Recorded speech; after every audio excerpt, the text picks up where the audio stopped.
Salam alaikum tout le monde. Alors moi je fais cette petite vidéo pour ramener mon petit grain de sel sur l'affaire Boubacaris.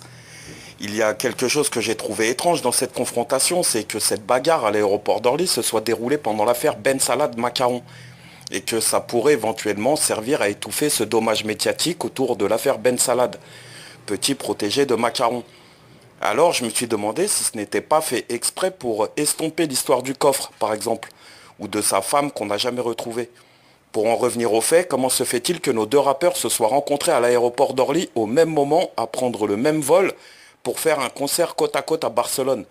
Eh bien, peut-être un coup monté de la prod pour tout simplement perpétuer le buzz. Ce fameux buzz clash qui sert simplement à rester sur la toile médiatique où à la finale on en vient au point entre frères pour gagner plus. Regardons plutôt ce qui s'est passé du côté de la prod en essayant de remonter la filiale pour comprendre que tout ce beau monde coïncide. Je ne vais pas m'attarder sur les détails car celui-ci me saute aux yeux. On retrouve le même producteur chez Booba et Caris, qui n'est autre que Universal Music. Def Jam, Capitol et AZ n'étant que filiales du groupe Universal. Ces deux rappeurs sont sous la même tutelle et ont le même tuteur, le groupe Universal. Ça ne m'étonne pas que la prod faute à l'issue de cette bagarre. Alors vous me direz quel est le rapport avec l'affaire Ben Salad?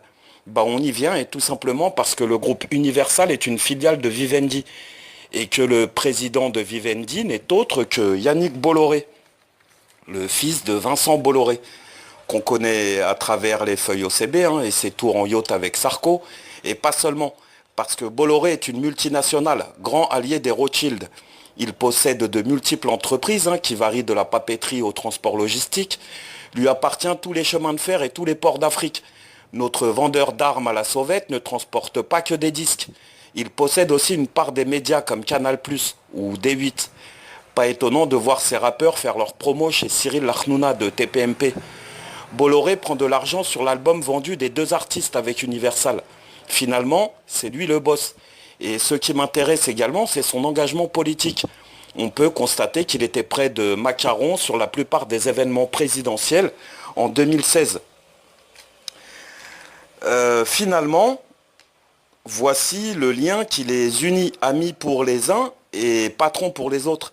Il n'y a qu'à voir et entendre ce que ces rappeurs promouvoient comme image ou véhiculent comme message.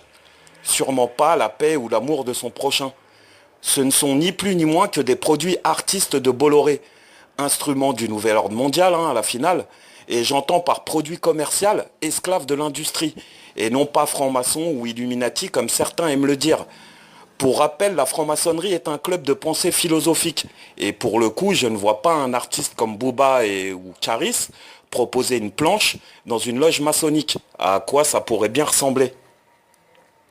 Et je tiens à préciser que ce n'est pas les artistes que je blâme. Eux sont dans une course à la richesse. Mais plutôt ces riches oligarques qui font la pluie et le beau temps, que ce soit en politique, dans l'industrie du disque, du film ou du divertissement. Pour conclure, il faut bien comprendre qui tire les ficelles et que la rencontre de nos deux compères n'était pas le fruit du hasard tombé pendant l'acharnement des médias sur l'affaire Ben Salad. Donc voilà pour ma petite analyse qu'on pourrait développer pendant des heures. Je vous dis merci et à bientôt pour une prochaine vidéo, Inch'Allah.